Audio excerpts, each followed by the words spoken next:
大手の値下げに影響されないこと、尖りすぎ、コンセプトが尖りすぎ、外からの認知をどうさせるか、商売としてその場所で長く商売するには。馬場さんこんにちは。はい、今回はどういったテーマについてお話をされますか？はい。みそくまが出してる競合店との差別化についてお話したいと思います。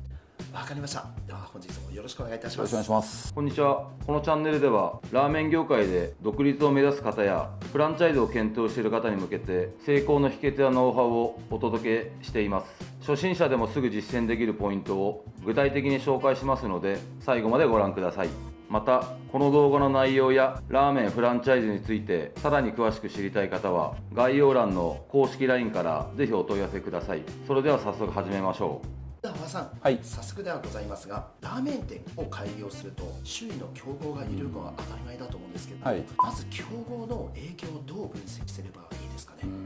そうですね、一番は価格でしょうね。で価格っていうのが1000円台の競合店もちろん、うちのみそくま出してる前にたくさんありますので、それはまず1000円台でまず価格を抑えられるかということと、もう一つはお客さんの日常化、ルーチン化するってことですね。例えば1週間に1回のローテーションに入れるかどうかっていうのが結構境目になってくると思います。なるほど。それでいうとやはり飲食店ということでもあるので、ラーメン出てくる食事の味とか、メニューとか、そういったところにおいてはいかが考えられますでしょうか？そうですね、ラーメン屋さんでも2種類あると思ってまして、一つは本当に職人さんが作るというか某なんとか系のラーメン屋さんだったりとか、やっぱそちらの方は結構コアなファンいると思うんですね。で逆にうちのみそくまが狙ってるのはファミリーレストラン、ラーメン屋のファミリーレストランを目指してまして、これの何がいいかって言いますと、やっぱり日常使いできることと、あとはメニューもある程度種類がありますので、週1回だったりのローテーションに入る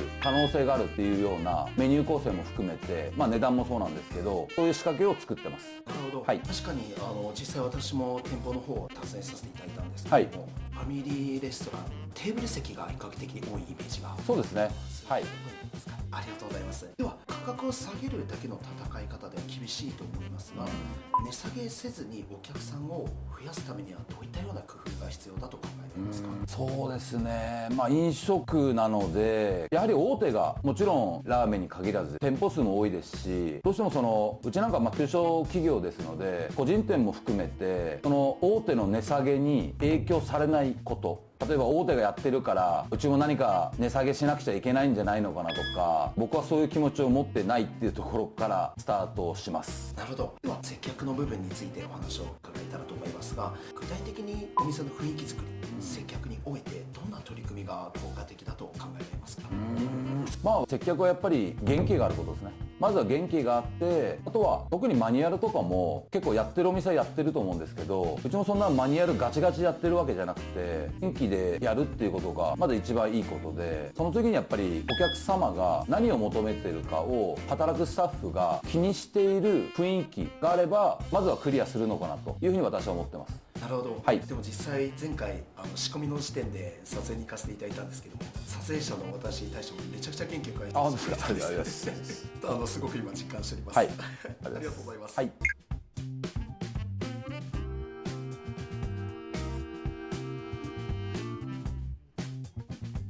和さん、はい、では例えば地域でお店の存在を知ってもらいましたと、そこで集客を増やすために効果的な方法とはどういったものがありますでしょうか？はい、2つありまして、まずは知らないお客さんを知ってもらう、これ外からの認知をどうさせるかということで、うちでは結構 SNS とか、まさにこの YouTube だったりとか活用してます。で実際のお客さんがその後来店した時には、リピーターですね、常連さんいかにつけられるかだと思いますので、店舗では特にお客さんにアンケートを書いてもらってまして、でアンケートやることで働くスタッフも後で見れるようなシステムになってまして、でそれを見ることによって、もちろんいいことばっかりではないんですけど、いい意見であればもちろん働くスタッフモチベーション上がりますし、お叱りのアンケートですと改善させようと思ってスタッフもやる気になりますので、そういうようなことはやっております。なるほど。開業時に例えばオープン記念キャンペーンみたいな形でラーメンを安く提供されているとか、はい、そういったような施策をされている飲食店も少なくないと思うんですけれども、こういったところにおいてはどう考えていますか？まず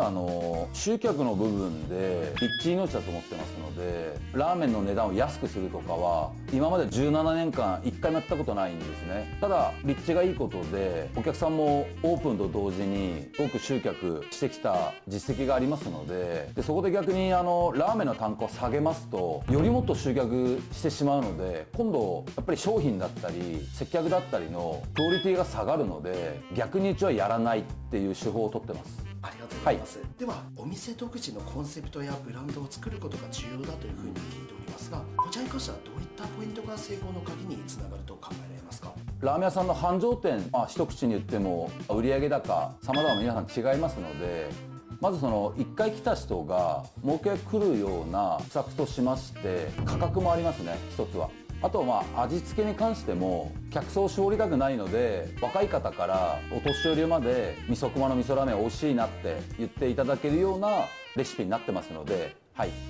なるほど、ありがとうございます、はい、非常によく分かりました。では続けて激戦区でも成功しているラーメン店っていうのはどんな特徴がありますでしょうか？激戦区といえば多分立地がいい場所っていうふうに私は考えてるんですけども、やはりその中でもオープンしてすぐ1年以内に閉店するラーメン屋さんも結構たくさんあるんですね。でその理由で私は考えるのは尖りすぎ、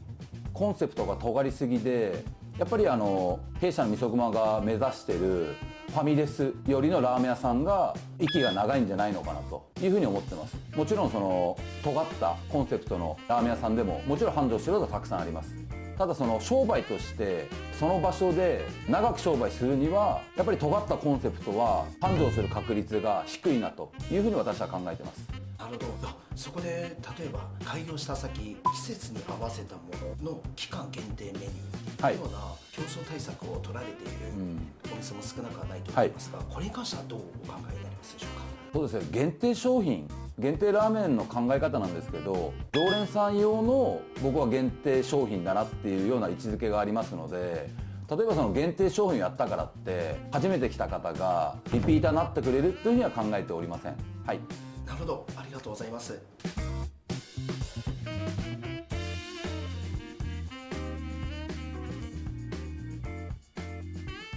和田さん、はい、個人で競争に勝ち続けるのは大変だと思うんですけれども、フランチャイズに加盟することによってどのようなメリットがあると考えられますか？そうですね、個人の方が勝ち続けるっていう意味も僕2つあると思ってまして、もちろん収益がいいっていうことがまず1つ、もう1つは個人の方なので、好きなラーメンを出す。これ多分2つに分かれると思うんですけども、うちとしたらもちろんフランチャイズに加盟していただいたら長く商売していただいて収益出していただきたいので、そうなった場合にはやはり尖ったコンセプトではないやっぱりうちのみそくまのラーメンの方がいいなと思ってます。なるほど、ありがとうございます、では最後になりますが、今回の動画を通して実際に競合